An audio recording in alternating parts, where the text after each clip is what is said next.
Hi, my name is Tressa. I'm a registered nurse taking this BSN class. Today I am going to talk about doing an assessment on the heart and the great vessels. Um, in that, I will have my husband will come in and I have a makeshift bed behind me.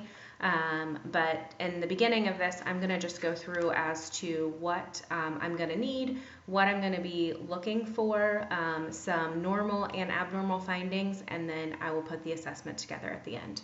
So initially, when you're looking at the heart and the great vessels, I'm going to look at initially the carotids and the jugular vein, and I'm going to measure jugular venous pressure. I'm going to palpate for abnormality there, and I'm also going to oscillate, which means listen for normal and abnormal sounds. Things in the beginning that you, of course, need for the jugular venous pressure is you're going to need a ruler. I will oscillate with a stethoscope. Stethoscope. And then if you are in a clinical setting or any setting in general using your stethoscope and other tools on other patients, you're of course going to need alcohol pads to be able to clean your tools and sanitize them from patient to patient.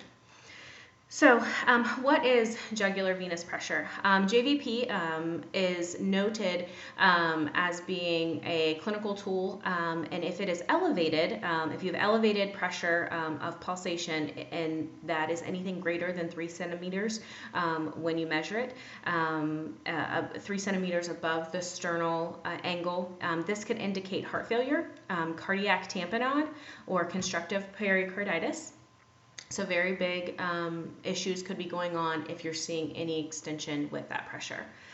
The neck vessels are extremely important part of your assessment.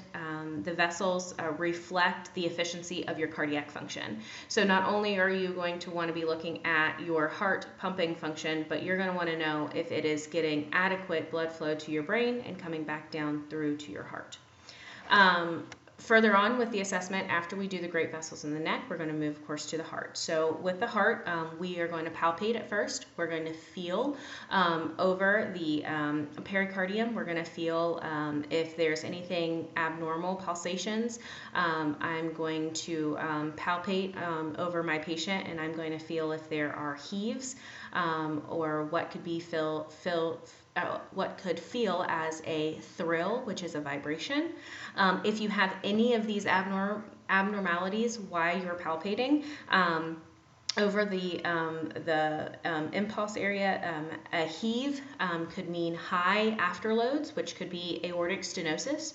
And then thrusting is a high preload, and that could be aortic regurgitation. So just in palpating, before even listening to the heart, you're going to be able to know normals or abnormals.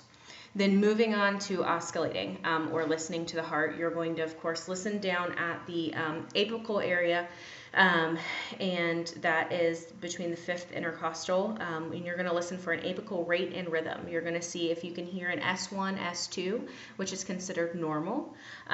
When you go, you're going to do a kind of a Z shape across the heart to be able to listen for all of your valves. Like I said, your normal findings are going to be S1, S2, and then once you get into some abnormal findings, you're going to have possibly an S3 sound or a third sound. This is a high volume filling of the left ventricle. This is going to be after your S2, and it could mean for some left ventricular hypertrophy. And then there's an S4, there is a fourth sound. This actually is once you go through a cycle. Before your S1, you're going to hear this S4 sound, and it is aortic contraction. And this is a prelude to a hypertensive heart or diastolic heart failure. Murmurs. Murmurs, of course, is something that you have a possibility of hearing when you are doing any type of oscillation with the heart. A murmur you can have from childbirth, or you can develop it if you have any other heart disease, valvular disease. A lot of people can develop murmurs. A murmur sounds like swooshing. It's blood flowing between the valves that is not getting pushed completely through.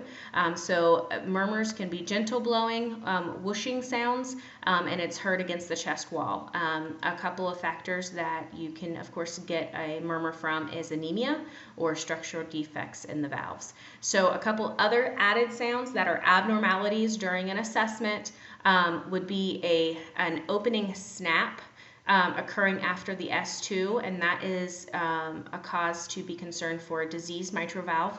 An ejection click soon after the S1, and that is a prelude to aortic stenosis and or pulmonary stenosis. And then a mid-systolic click could mean for a mitral valve prolapse.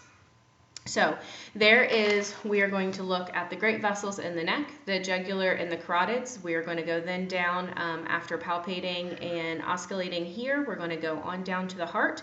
I'm going to bring in my patient now, and I will get everything set up, and we'll go through the exact way to do this assessment.